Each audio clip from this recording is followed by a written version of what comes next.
पर हम ये प्रमाणित कर रहे हैं कि दधारत द्वादशी व्रतम, परम भागवत अम्बरीश जी ने एकादशी व्रतम दधार नहीं, द्वादशी व्रतम दधार, द्वादशी व्रत किया।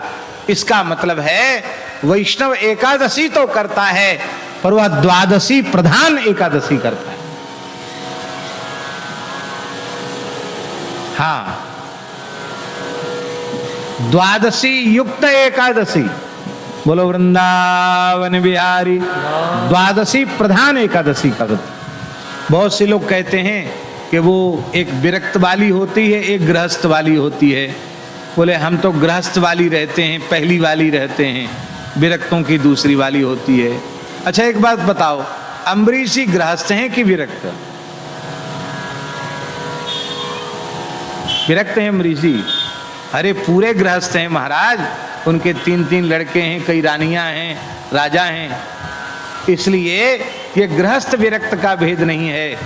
एक स्मार्त पक्षी की एकादशी है और एक वैष्णव पक्षी की एकादशी है। वैष्णव द्वादशी प्रधान एकादशी करते हैं।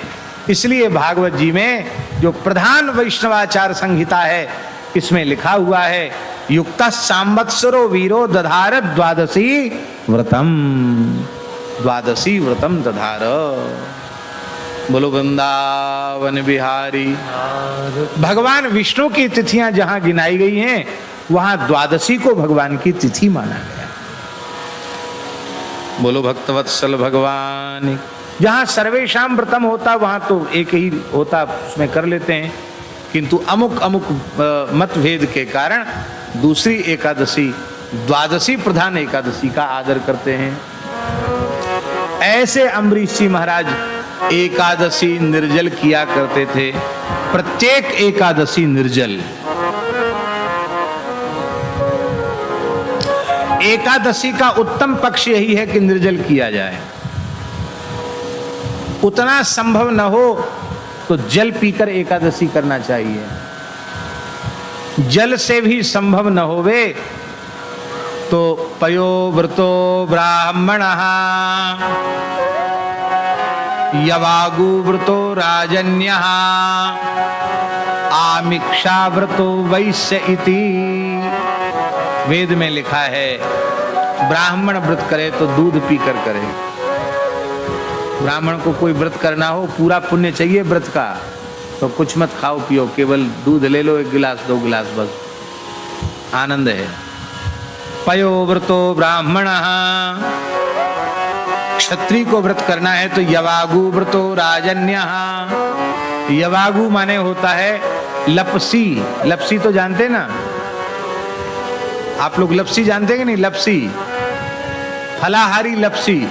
हलवा थोड़ा गाढ़ा होता, लपसी थोड़ी पतली होती है। तो लपसी खा करके क्षत्रिय व्रत करे। क्षत्रिय को लपसी क्यों? ब्राह्मण को दूध क्यों? उसको तो बेचारे को दिन भर माला ही फेरना है। और क्षत्रिय को गाय पर संकट आ गया, राष्ट्र पर संकट आ गया, अबला पर संकट आ गया, तो फिर उसको तो युद्ध करने भी जाना पड़ेगा।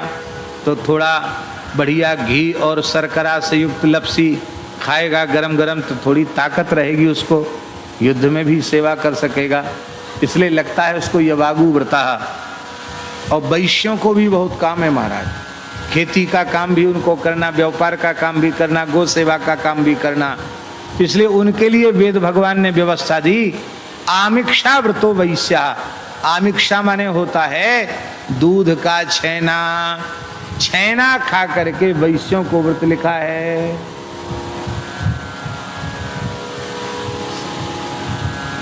भाई सेवा करने वालों का पक्षपात सब जगह होता है, ये तो हम विनोद में कह रहे हैं। वैश्यों को सबसे बढ़िया चीज छेना की मिठाई खा के, छेना खा के व्रत करो। बोलो भक्तवत्सल भगवान की जय। तो उत्तम पक्ष है एकादशी का निराहार व्रत करना चाहिए।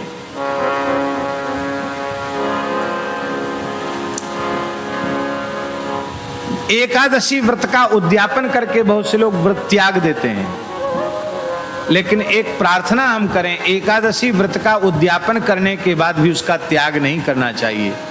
जीवन पर्यंत एकादशी व्रत करना चाहिए। तो उद्यापन करें कि न करें, उद्यापन भी जरूर करना चाहिए।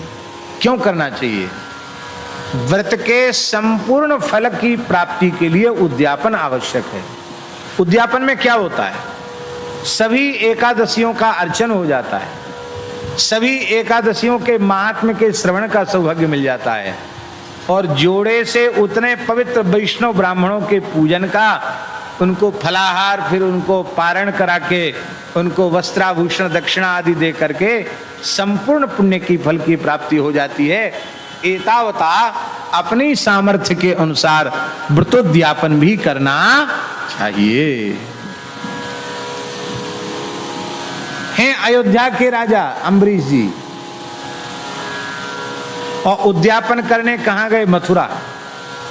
मथुरा क्यों गए? बहुत ध्यान से सुने, शास्त्र की विधि है, तीर्थ में जाकर व्रत का उद्यापन करना चाहिए। कहां जाकर करना चाहिए? तीर्थ में जाकर। अयोध्या तीर्थ नहीं है, अयोध्या तो मस्तक है भगवान का। विष्णु पादमवंतिका गुणवती मध्ये चकांचीपुरीं नाभौ द्वारावती तथा च हृदये मायापुरी पुण्यदाम ग्रीवामूलमुदाहरन्ति मथुरां नासाञ्च वाराणसीं एतद् ब्रह्म विदो वदन्ति मुनयो अयोध्यापुरी मस्तकम। ये मस्तक है भगवान। अयोध्या महान तीर्थ है। फिर ये मथुरा क्यों आए? बहुत ध्यान से सुने। तीर्थवासी को भी उद्यापन करना हो तो किसी अन्य तीर्थ में जाकर उद्यापन करना चाहिए। ये कितने पवित्र परंपरा हमारे ऋषियों ने बनाई, जिसमें एक तीर्थ के निवासी दूसरे तीर्थों का आदर करें। मथुरा के लोगों की इच्छा हो उद्यापन की तो अयोध्या जी में जाकर करें, और अयोध्या जी के लोगों को उत्सव करने की इच्छा हो तो वो ब्रज में आकर उत्सव करें। कितनी बढ़िया बात। यहाँ के लोग वहां जाएं, वहां के लोग यहाँ जाएं। नहीं तो अपनी अपनी ढपली, अपना अपना राग बजाते रहो। नहीं, ऐसा नहीं।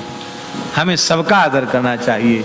अयोध्या वासियों को ब्रजभूमि का आदर करना चाहिए, और ब्रजभूमि वासियों को श्री अयोध्या की भूमि का आदर करना चाहिए। एक दूसरे तीर्थों का आदर करें, इस भाव से ये बात कही गई। बोलो वृंदावन बिहारी लाल की जय। आपकी परीक्षा लेने के लिए श्री दुर्वासा जी महाराज पधारे। आपने व्रत का उद्यापन किया और गोदान किया। कितनी गायों का दान किया? अम्बरीश जी ने कितनी गायों का दान किया? ध्यान से सुने। गवाम रुक्म विषाणीनाम रूप्यंघ्रीणाम सुवासताम पयःशील वयो रूप वत्सोपस्कर संपदाम प्राहिणोत् साधु विप्रेभ्यो गृहे शून्यर्बुदानि षट् भोजयित्वा द्विजानग्ने स्वादवन्नम गुणवत्तमम्। जिन गायों के खुर चांदी से मढ़े हुए थे, श्रृंग स्वर्ण मंडित थे, सुंदर रेशमी वस्त्र उड़ाए हुए थे, सुशील गाय थी, छोटी अवस्था की थी, देखने में सुंदर थी, बछड़े वाली थी, खूब दूध देने वाली थी, ऐसी 60 करोड़ गायों का दान अम्बरीश जी महाराज ने कि निर्बुदानी सट माने 60 करोड़ गायों का दान उन्होंने ब्राह्मणों को किया। कितनी गायों का दान? 6 करोड़ नहीं, 60 करोड़। इससे प्रमाणित होता है आचार्य जी कि हमारे देश का गोवंश कितना समृद्ध था।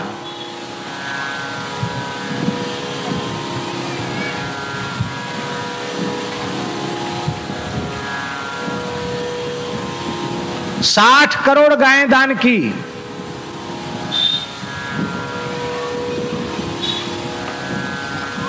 आज पूरे देश में जो गोवंश की स्थिति है उसकी गणना करने पर, आंकड़े इकट्ठे करने पर यह प्रमाणित होता है कितना गोवंश इस समय देश में। 8 करोड़, अधिक से अधिक कितना कितना गोवंश है? 8 करोड़। 50-60 हजार गायें नित्य काट दी जाती हैं। बड़े दुर्भाग्य की बात है कि अच्छे दिन आए, अच्छी सरकार आई और राष्ट्र के हित में बहुत अच्छे अच्छे निर्णय हो रहे हैं। ये सब बात बहुत अच्छी है, पर बहुत अधिक पीड़ा और दुख की बात है, इतनी अच्छी सरकार के आने के बाद भी गोमांस निर्यात बंद नहीं हुआ, गाय का कटना बंद नहीं हुआ। आज भी कट्टी घरों के यंत्रों पर, यांत्रिक कत्लखानों पर सब्सिडी है। यह असलियत है इस देश की। और ये बात कान खोलकर सुन लीजिए, तब तक अच्छे दिन, इस भारतवर्ष के अच्छे दिन नहीं आने वाले हैं जब तक भारतवर्ष की धरती पर गोवंश की हत्या हो रही है। गायों का रक्त जब तक भारत की धरती पर गिर रहा है तब तक भारत के अच्छे दिन आने वाले नहीं हैं। जब तक भारतवर्ष के विकास के केंद्र बिंदु में वेद लक्षणा भारतीय देशी गोवंश की सुरक्षा और उनकी सेवा, उनको सुखी रखना, ये उसके केंद्र में विचारधारा भावना नहीं होगी, तब तक भारत का विकास संभव नहीं, भारतीयता का विकास संभव नहीं, राष्ट्रीयता का विकास संभव नहीं। भले ही तुम कौन सी ट्रेन चलने वाली है? हैं? हाँ, बुलेट ट्रेन चला लो और सोने की पटरी बना दो, सोने के डिब्बा बना के चला दो, भारत का विकास नहीं होगा। भारत का विकास क्या है? सत्य का, सदाचार का, ब्रह्मचर्य का, अपरिग्रह का, अस्तेय का, अहिंसा का, शौच का, इंद्रिय निग्रह का, ये जो धर्म के सामान्य विशेष गुण हैं, उनकी स्थापना राष्ट्र में हो, उनकी स्थापना समाज में हो, ये भारतवर्ष का वास्तविक विकास है।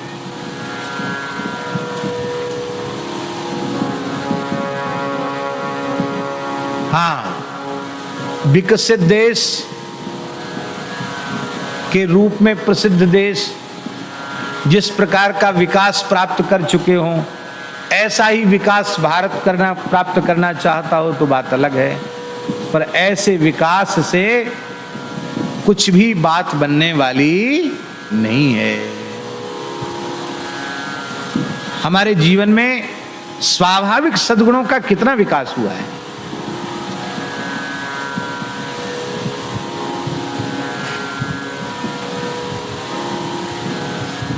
बहुत खराब स्थिति आ गई।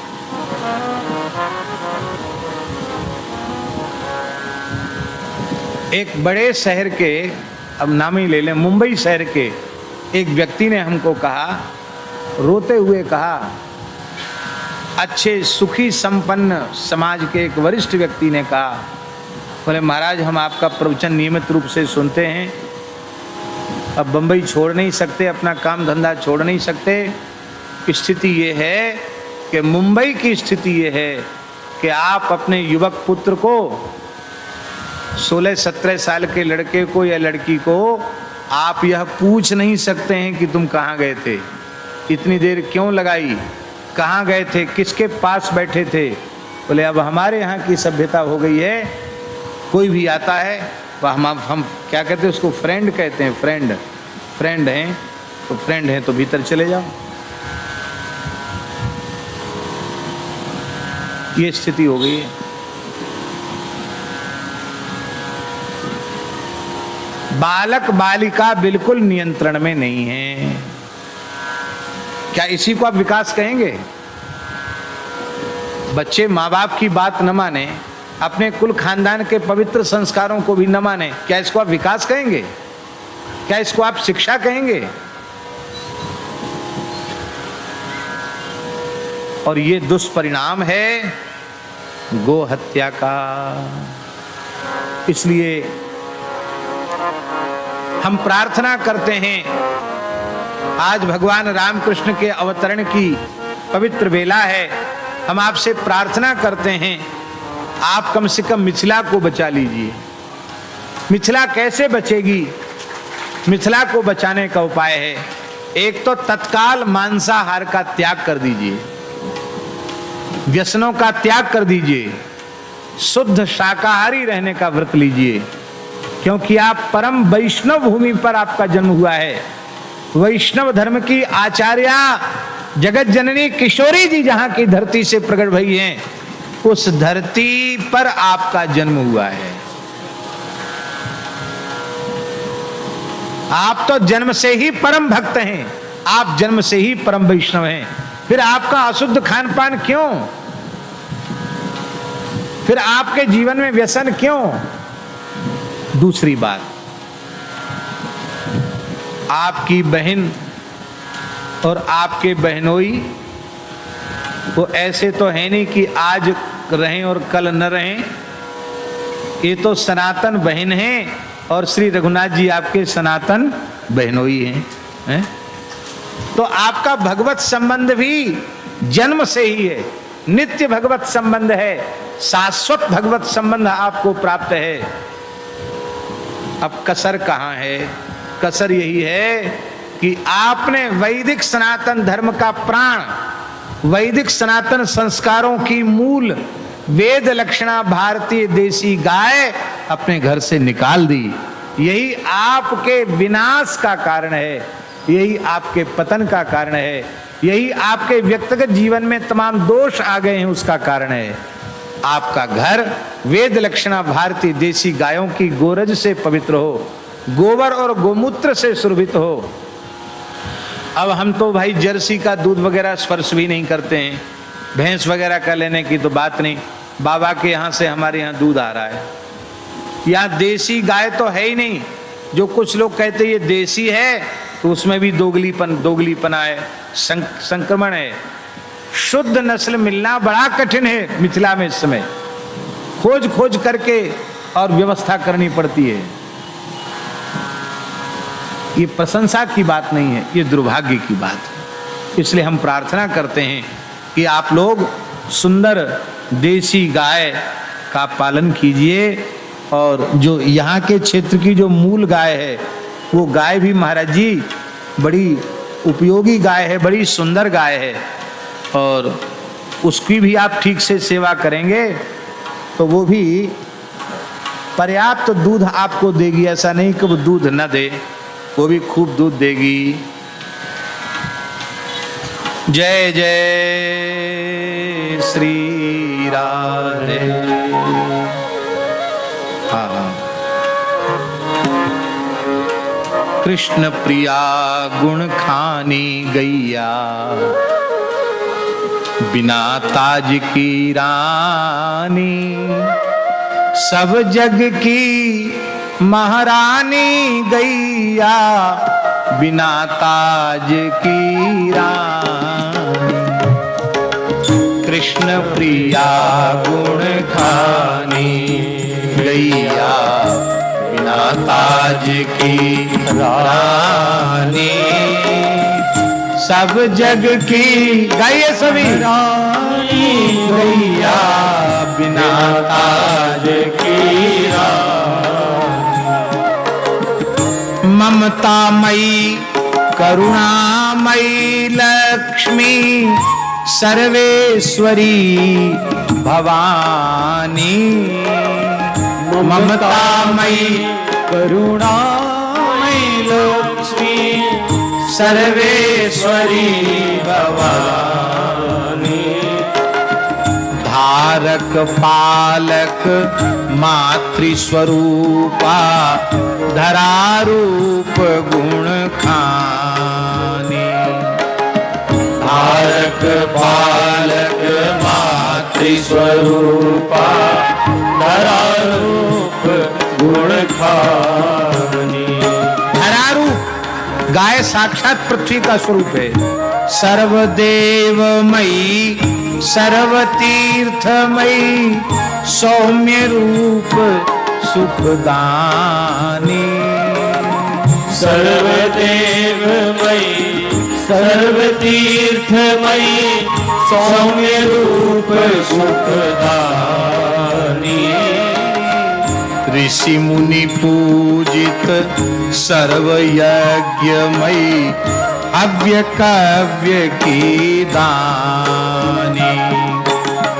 ऋषि मुनि पूजित सर्वयज्ञमयी हव्य कव्य की दानी। प्रभु की करुणा गौ माता में मानो आय समाने। प्रभु की करुणा गौ माता में मानो आय समानी। ममतामयी सब जग की माता है सबको सुखदानी।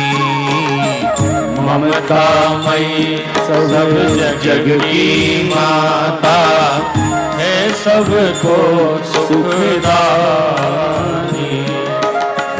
कृष्ण प्रिया गुण खानी गैया बिना ताज की रानी।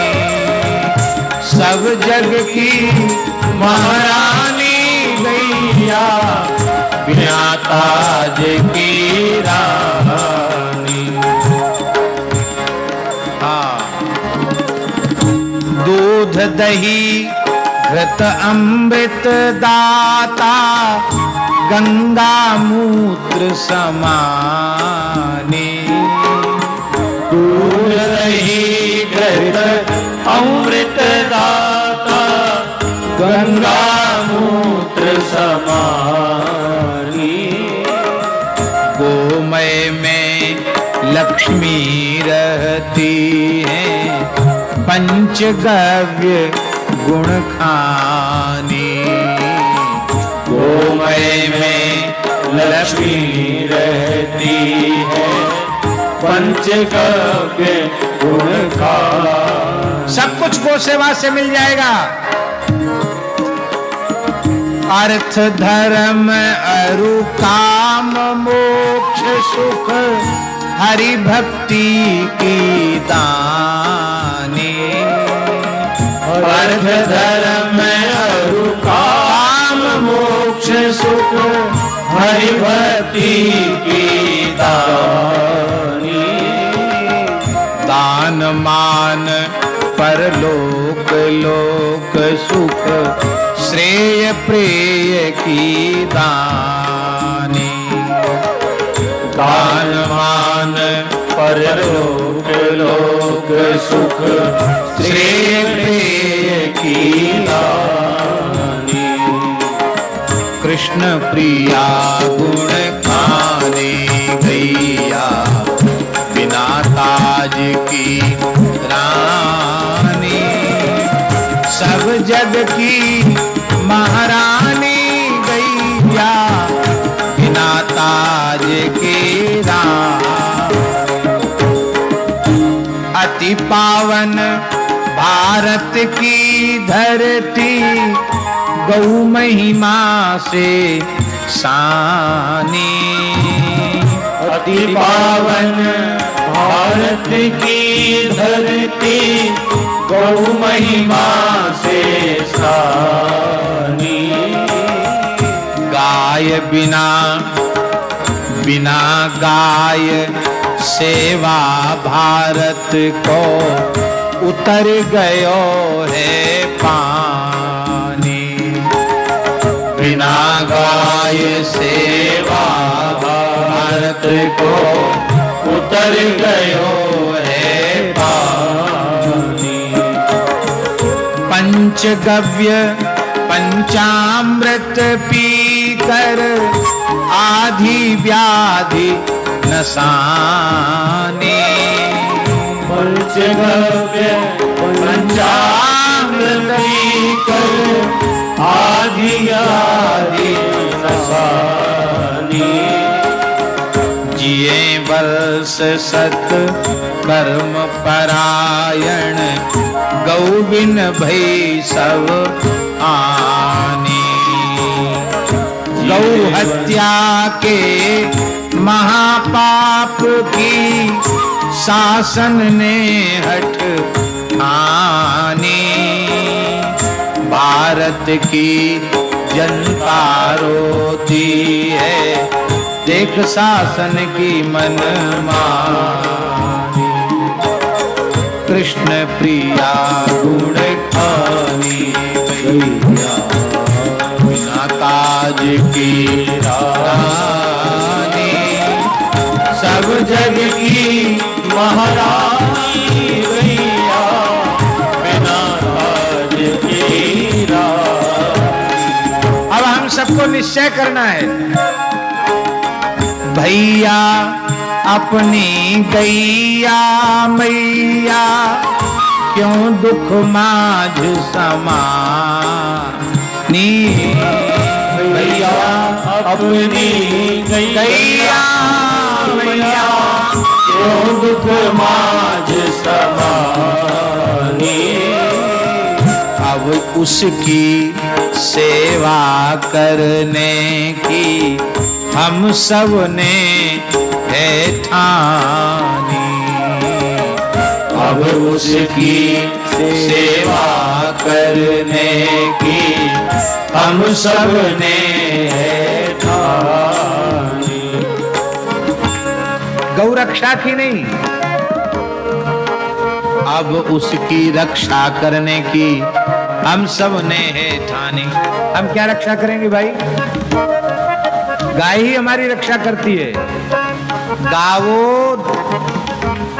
विश्वस्य रक्षिता, गावो विश्वस्य मातरः, ये शास्त्र वचन है। तो गोरक्षा का साधन क्या है आचार्य जी? गोरक्षा का साधन है गो सेवा।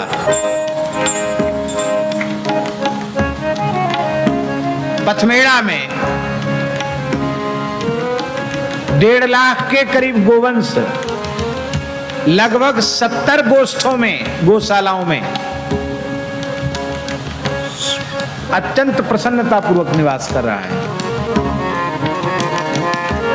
जड़खोर गोधाम में लगभग 11,000 गोवंश सुखपूर्वक निवास कर रहा है। हमारे ब्रज में माताजी गौशाला पूज्य श्री रमेश बाबा जी महाराज की गौशाला, उस गौशाला में 50,000 से ऊपर गोवंश सुखपूर्वक निवास कर रहा है। हम प्रार्थना कर रहे हैं ऐसी पवित्र गौशालाएं पूरे देश में खुल जाएं और सब जगह गौ सेवा होने लग जाए, तो कहां से गो हत्या हो? इसलिए गो सेवा ही गो रक्षा का साधन है। कानून बन जाए और सेवा न हो, वो गाय ऐसी भटके, डंडा खाती हुई डोले, भूखी प्यासी डोले, कचड़ा और पन्नी खाती हुई डोले, तो क्या आपको अच्छा लगेगा? किसानों की फसल उजाड़ते हुए डोले, तो किसानों से सहन कर पाएंगे क्या? आपके प्रवचन का प्रभाव किसानों पर होगा क्या? इस सेवा करने का कर्तव्य, सेवा करने का धर्म किसका है? हम सबका है। या तो हम गाय को मां कहना छोड़ दें, और यदि गाय को हम माता कहते हैं तो प्रत्येक पुत्र का धर्म है अपनी मां की सेवा करना। प्रत्येक भारतीय का धर्म है, प्रत्येक आस्तिक व्यक्ति का धर्म है, जो धर्म और ईश्वर में श्रद्धा रखता है, उसे माता के समान आदर देते हुए गोवंश की सेवा करनी चाहिए। आहा भैया